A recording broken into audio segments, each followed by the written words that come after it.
Today's voice is probably about to become one of the most influential in the nation. D.C. native and the Honorable Judge Ketanji Brown Jackson. All last week, we got to see her confirmation hearings play out, and at times it was turned into political theater thanks to some of the very thirsty U.S. senators. We heard her amazing responses, but we wanted to know what she really thinks. So we're bringing her on, as played by Algiers Diamond of the Constituents, the D.C. political impersonation group. Here is that conversation. I know you are a very busy woman these days. Unfortunately, I can't say this is an honor because it is a supreme honor. Oh, Reese, you don't have to. Okay. Thank you. You see me?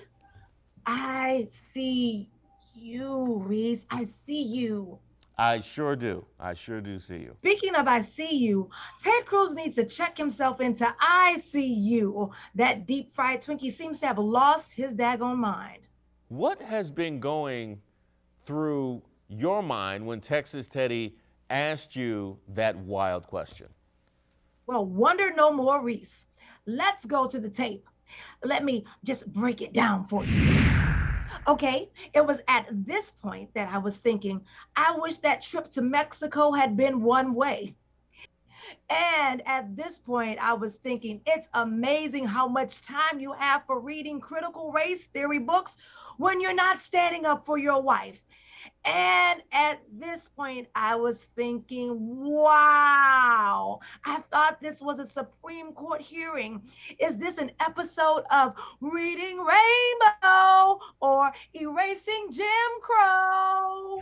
Wow. Now, how would you say this hearing compares to the three previous times you stood for Senate confirmation hearings? This time the TV cameras were on, so now I'm facing a totally different Lindsey Graham and his firing squad, or as I call them, Peter Pandering and the GOP Lost Boys. Now, I think you are actually doing a fantastic job on your way to becoming the first black woman to sit on the Supreme Court, but how did you unwind the weekend after the hearing? Well, I put on my bonnet, and I allow my husband to massage my scalp. And then I turned in to watch Sunday Night SmackDown starring Chris Rock and Will Smith. Oh, now I know you were born in D.C. and have lived in this area for some time now. What are some local crimes in D.C. you see being committed that you would like to punish people for? Thank you, Reese, for asking.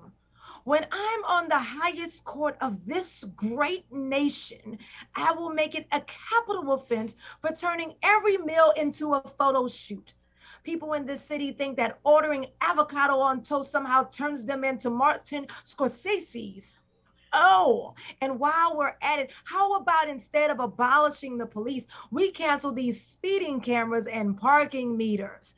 Also, don't ask people what they do. We all do the same thing. Scrolling Facebook, Instagram, and TikTok and pretending to be busy when our boss calls. Yeah, I definitely know all about that one. Like my boss might be watching right now, Judge Jackson, so let's just go ahead and push on to something else. Well, how about we talk about Clarence Thomas's wife, Ginny Thomas?